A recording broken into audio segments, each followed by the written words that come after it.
Hi, Christopher Isaac here, and in this video we're going to talk about how to get the guy in the night scene. Now, normally I don't promote trying to find your life partner or the guy you want as a long-term boyfriend in a bar. It usually just doesn't work.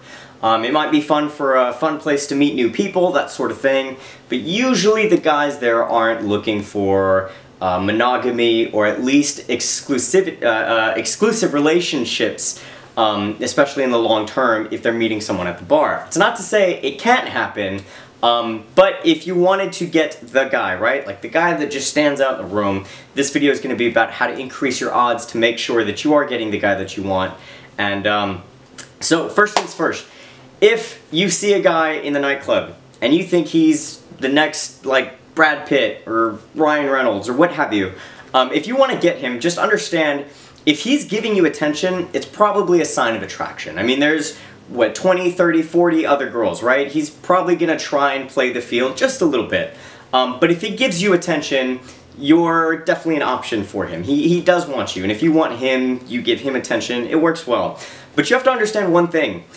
In the nightclub scene, specifically for men, it can be a little bit about competing, right? There's 30 other guys that might be competing for the same woman. If you're that one woman that 5 guys are competing for and he's just one of them, then you need to make it very clear that he's the one that you're interested above the other ones, right? They might be being friendly, you might be being friendly back, but if you want that one, paying too much attention to the other 4, 3, what have you, is probably not a good idea, because in his eyes, he can, interpret that to mean, oh, he won.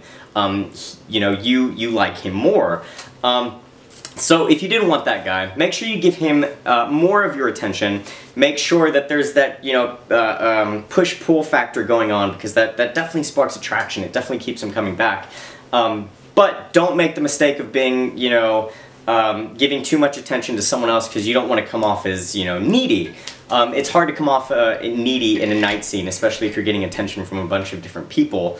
At that point, you're just being choosy, you're being selective, which is more from a place of power, right? You have the power to choose who you want. It's not needy anymore. And in a night scene, that's usually where that applies. So, if you want the guy, make sure you give him attention, make sure you're, touching him. Don't be afraid to touch the guy that you find attractive. Especially if you're dancing or you're sharing drinks, you're having conversation, whisper in his ear, whatever you can do to make sure that the guy that you're targeting, the guy that you want, to try and see if there's something there with, is there for you. Anyway, I hope this helps you, and I will see you tomorrow for our next video.